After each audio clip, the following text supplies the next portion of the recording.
প্রকৃতির সবচেয়ে বিধ্বংসী আর শক্তিশালী রূপগুলোর মধ্যে একটা হলো ঘূর্ণিঝড়। কিন্তু কিভাবে জন্ম হয় এই বিশাল শক্তির? চলুন আজ খুঁজে বের করা যাক ঠিক কি কি উপাদান একসাথে মিলে এই দানবীয় ঝড়ের জন্ম দেয়। ভাবা যায় একটা মাত্র ঘূর্ণিঝড় হাজার হাজার পারমাণবিক বোমার সমান শক্তি ছাড়তে পারে, কিন্তু প্রশ্ন হল এত বিপুল শক্তি আখের আসে কোথা থেকে? চলুন আজ ধাপে ধাপে এই রহস্যের গভীরে যাওয়া যাক। আমাদের যাত্রার প্রথম পর্ব হল ঘূর্ণিঝড়ের জন্ম রহস্য। একটা ঝড় তৈরি হওয়ার জন্য কিন্তু একদম নিখুঁত কিছু পরিস্থিতি দরকার হয়। কি সেগুলো? চলুন খুঁজে বের করি।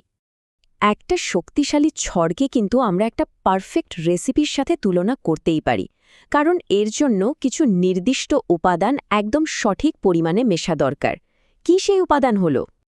যে কোনো বড় ইঞ্জিনের মতো একটা ঘূর্ণিঝড়েরও চালু হওয়ার জন্য কিন্তু প্রচুর জ্বালানি দরকার, আর সেই জ্বালানির প্রধান উৎসটা কিন্তু লুকিয়ে আছে আমাদের এই বিশাল সমুদ্রের মধ্যেই।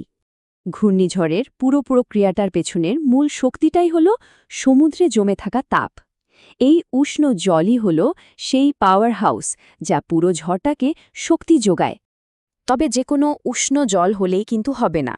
সমুদ্রের পানির তাপমাত্রা কমপক্ষে 26.5 ডিগ্রি সেলসিয়াস বা তার চেয়ে বেশি হতেই হবে। এর চেয়ে কম হলে ঘূর্ণিঝড়ের ইঞ্জিনটা স্টার্ট হওয়ার মতো যথেষ্ট শক্তিই তৈরি হয় না। এটা হলো একেবারে মিনিমাম টেম্পারেচার। তো এই জ্বালানির ৩টা প্রধান অংশ আছে। প্রথমত লাগবে উষ্ণ সমুদ্রপৃষ্ঠ, যা তাপটা দেবে। দ্বিতীয়ত বাতাসে প্রচুর জলীয় বাষ্প থাকতে হবে, যা ওপরে উঠে বিশাল শক্তিশালী মেঘ তৈরি করে। আর ৩ নম্বর, শুধু সাগরের ওপরের জল গরম হলেই হবে না, বেশ গভীর পর্যন্ত জলটাকে উষ্ণ থাকতে হবে। এটা একটা বিশাল ফুয়েল ট্যাঙ্কের মতো কাজ করে, যা ঝড়কে দীর্ঘ সময় ধরে শক্তি যোগায়। আচ্ছা, জ্বালানি তো পাওয়া গেল, কিন্তু এই যে বিপুল শক্তি, এটা ঘুরতে শুরু করে কেন? সোজা উপরে উঠে যায় না কেন? চলুন এই ঘূর্ণির পেছনের কারিগরটাকে খুঁজে বের করি। প্রশ্নটা তো আসতেই পারে, তাই না?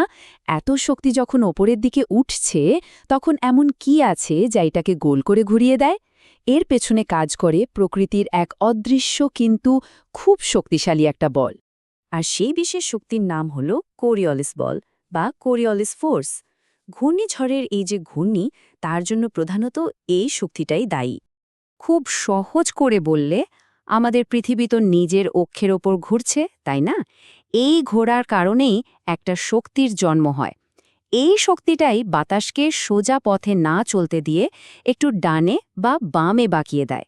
আর এই সামান্য বাঁকি একসময় বিশাল এক ঘূর্ণিতে পরিণত হয়। মজার ব্যাপার হলো, এই কোরিওলিস বল কিন্তু সব জায়গায় সমান শক্তিশালী না। যেমন ধরুন, 2 মেরুর কাছে এটা সবচেয়ে শক্তিশালী, কিন্তু নিরক্ষরেখার কাছে মানে বিষুবরেখায় এই বলটা এতটাই দুর্বল যে প্রায় নেই বললেই চলে। আর এক কারণেই কিন্তু ঠিক নিরক্ষরেখার ওপর কখনো ঘূর্ণিঝড় তৈরি হতে পারে না, কারণ বাতাসকে ঘোরানোর মতো শক্তিই সেখানে থাকে না। ঘূর্ণি তৈরির আরেকটা বড় কারণ হলো বায়ুচাপের পার্থক্য।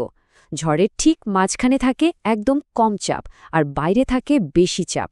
চাপের এই বিশাল পার্থক্যের কারণে বাইরের বাতাস প্রচণ্ড গতিতে কেন্দ্রের দিকে ছুটে আসে, আর এই পার্থক্য যত বেশি হবে, বাতাসের গতিও হবে ততটাই বিধ্বংসী।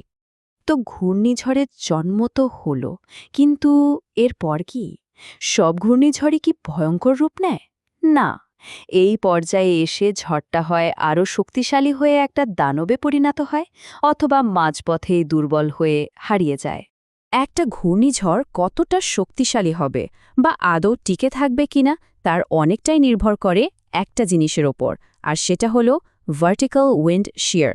এটাকে বলা যায় ঘূর্ণিঝড়ের সবচেয়ে বড় শত্রু। ব্যাপারটা এমন, যখন উইন্ড শিয়ার কম থাকে, তখন ঝড়টা সোজা খাড়াভাবে বেড়ে উঠতে পারে, আরও শক্তিশালী হতে পারে। কিন্তু যখন উইন্ড শিয়ার বেশি থাকে, তখন উপরের বাতাস আর নিচের বাতাসের গতিতে অনেক তফাৎ হয়। এটা ঝড়টাকে আক্ষরিক অর্থে ছিঁড়ে ফেলে, এর গঠনটাকেই নষ্ট করে দেয়, ফলে ঝড়টা দুর্বল হয়ে পড়ে। আমাদের আলোচনার একদম শেষ পর্যায়ে, যতই শক্তিশালী হোক না কেন, কোনো ঘূর্ণিঝড়ে কিন্তু চিরস্থায়ী নয়। প্রত্যেকটা ঝড়েরই একটা শেষ আছে। চলুন এবার দেখি এই বিশাল দানবের পতনটা কিভাবে হয়। মনে আছে ইঞ্জিনের জ্বালানির কথা? ঠিক সেভাবেই একটা ঘূর্ণিঝড়ের জীবন তখনই শেষ হয় যখন তার ফিউয়েল সাপ্লাই বন্ধ হয়ে যায়। জ্বালানির লাইনটা কেটে গেলেই তার মৃত্যু ঘণ্টা বেজে যায়। সাধারণত এটা ঘটে যখন ঝড়টা সমুদ্র থেকে জমিনি ভাগে বা ল্যান্ডে উঠে আসে। যে মুহূর্তে এটা মাটির ওপর চলে আসে তখনই তার মূল জ্বালানির উৎস মানে সমুদ্রের সেই গরম ভেজা বাতাস পাওয়া বন্ধ হয়ে যায়। আর ফুয়েল ছাড়া কি ইঞ্জিন চলে না। তাই ঝড়টাও খুব দ্রুত শক্তি হারিয়ে ফেলে আর একসময় পুরোপুরি বিলীন হয়ে যায়। তাহলে পুরো ব্যাপারটা সারমর্ম কি দাঁড়ালো? ঘূর্ণিঝড়ের মূল জ্বালানি হলো উষ্ণ সমুদ্রের জল। এখন একটা প্রশ্ন মাথায় আসাটা স্বাভাবিক। আমরা সবাই জানি জলবায়ু পরিবর্তনের কারণে পৃথিবীর সমুদ্রগুলো দিন দিন আরও গরম হচ্ছে। তাহলে এর মানে কি এই যে ভবিষ্যতের ঘূর্ণিঝড়গুলো আরও অনেক বেশি শক্তিশালী আর ভয়ঙ্কর হতে চলেছে? প্রশ্নটা কিন্তু ভাবার মতো।